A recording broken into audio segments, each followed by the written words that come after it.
Hi, I'm Dr. Ana Sulit Reyes, an obstetrician gynecologist. I'm Dr. Mary Lizelle Yu, an obstetrician gynecologist, reproductive medicine specialist. I am Dr. Zoraida Umipi Guevara, an obstetrician and gynecologist and a menopause specialist. And you are watching The Dose, your healthy serving of medical information from De Los Santos Medical Center.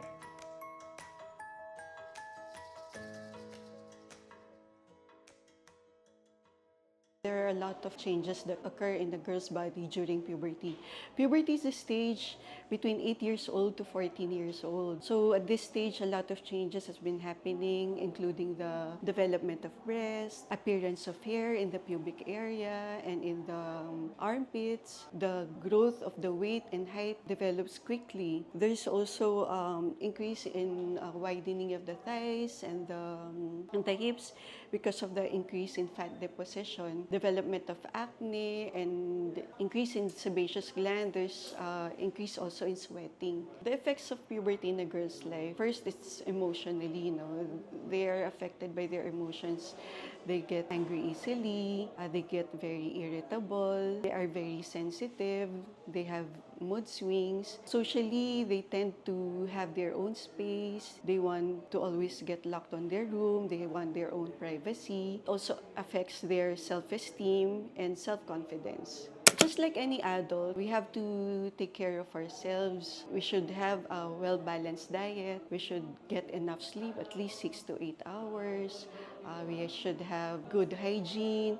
At least you shower once or 2 times a day because as I've said, there's increase in sweat glands or development of body odors.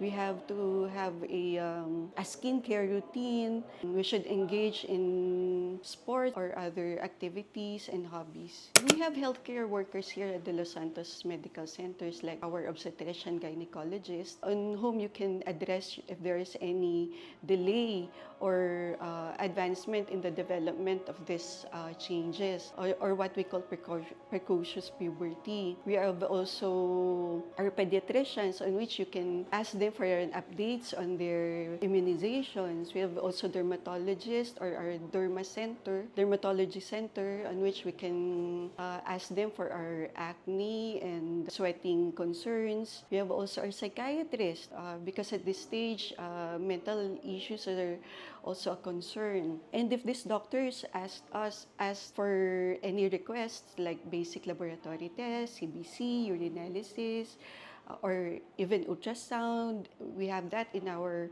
women's center, like the transrectal ultrasound and the pelvic ultrasound. So preparing for pregnancy is an important step to ensure that the journey through motherhood for the baby and the mother will be a healthy one. First step is they should have a preconception counseling. So they should visit their obstetrician and gynecologist to ensure everything is in order. So all their medical conditions are in order, everything that has to be maintained should be maintained. And then they should have a healthy lifestyle, so healthy diet, they should exercise, avoid stress if possible, make sure that all their immunizations are up to date. They should also prepare or make sure that they have supplements, the most important of which is folic acid. So this folic acid should be taken by patients trying to conceive and even if into the pregnancy. The De Los Santos Medical Center has a varied services available for patients preparing to conceive and are already pregnant. So first we have our Women's Center. Women's Center has the ultrasound. They can have their biometry if they're pregnant, congenital anomaly scan. For those who are still trying to conceive, they can have their transvaginal ultrasound and transabdominal ultrasound to see if there are any issues in their uterus, ovaries, and fallopian tube. We also have our newly renovated labor room and delivery room. Within that, we have individual labor rooms for our patients, and we also have our birthing suite. The birthing suite is where the husband can come in with the patient, and he will be with the patient or the pregnant laboring mother throughout the labor up until delivery. So they will be in their own private area. To take care of her body, she has to make sure that she is well rested. She's taking enough supplements, so her prenatal vitamins, her folic acid, her iron supplements as well as calcium, and she should have regular prenatal checkup with her obstetrician as well as regular ultrasounds to see or monitor the growth of her baby. I'm glad that we are discussing infertility. Infertility is when we say that a woman has an ability to conceive within 1 year. So there are a lot of causes of infertility. Some of them are due to ovulatory causes. This may be due to hormonal imbalance, or what we usually most common is the PCOS, or polycystic ovarian syndrome. Next would be the advancing maternal age. We also have the blocked fallopian tube, patients with concomitant gynecological diseases such as endometriosis, adenomyosis might have difficulty trying to conceive, or if the husband has abnormalities in the semen analysis. The good thing is, there are some medications that we can address the concerns for fertility. The treatment would depend on what is the cause. So if we can give medications to induce ovulation, make the woman fertile. There are some surgeries that we can do, especially if there are some uterine anomalies such as submucous myoma. We can remove the submucous myoma that could hinder the fertility. So for infertility workup, we have available services such as the transvaginal ultrasound to have a baseline check of the uterus, ovaries, and fallopian tube. In the Women's Center, we also have the saline infusion sonohysterography to check the patency of the fallopian tube, or through the radiology department, the hysterosalpingogram. We also have in the laboratory semen analysis to check the sperm quantity, quality of the husband. The first thing a perimenopausal should do is to have herself checked. So perimenopause starts at around age 40, but it can start anytime when the menstruation becomes irregular. That's around 40. So have yourself checked, especially if your menstruation does not come in 2 to 3 months. So that's the time you have yourself checked in order to see what's going on in your body. Alright, so let me define the difference between perimenopause and menopause. Perimenopause means around the time of menopause. So as I have said, it starts when you feel that you are having irregular or different duration of menses. So if you have your menses for say 3-4 days, it becomes just 1 to 2 days. Or sometimes if your cycle is between 30 to 45 days, it becomes longer, more than 45 days. That's around the time of menopause. Menopause is 12 months or 1 year without menstruation. So that's the difference.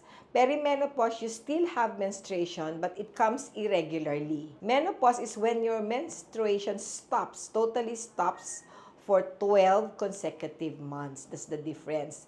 Now, there are issues between perimenopause and menopause. Evidences now say that the health concern should start not at menopause, but the health concern should be addressed and treated during perimenopause. We have here at the Los Santos Medical Center a perimenopausal package. So what does it include? It includes transvaginal ultrasound so that you can see if there's something wrong with your ovaries and your uterus. So your ovaries will actually be seen in the ultrasound as a structure without a cyst. Or if you have depletion of follicles, there's an ultrasound finding that there's no follicular activity anymore. And so you will know that you are nearing menopause. That's the first component of the perimenopausal package. The next is bone densitometry. Bone densitometry, or what we call the dual energy X-ray absorptiometry, measures the bone density. Why? As menopause approaches, that's around perimenopause, the bone density declines. And so, if left untreated, later on, you will develop osteopenia or osteoporosis. So that's one of the components of the perimenopausal package. Next, the most important is breast. At age 40, there should be annual screening of the breast. So it comes in breast ultrasound and mammography. So these tests are included in the perimenopausal package and should start around the time of menopause, which is the perimenopausal. For any concerns related to women's health, you may contact the numbers flashed on your screen. Get your healthy dose of medical information and follow our social media platforms. You may also directly contact our Women's Care Center for inquiries. Again, I am Ana Sulit Reyes, an obstetrician gynecologist. I am Dr. Mary Lizelle Liu, an obstetrician gynecologist, reproductive endocrinology and infertility specialist. I am Dr. Zoraida Umipi Guevara, an obstetrician and gynecologist and menopause specialist from De Los Santos Medical Center. Sa De Los Santos Medical Center, we provide you global standards of care with a personal touch. Kalinga Carito.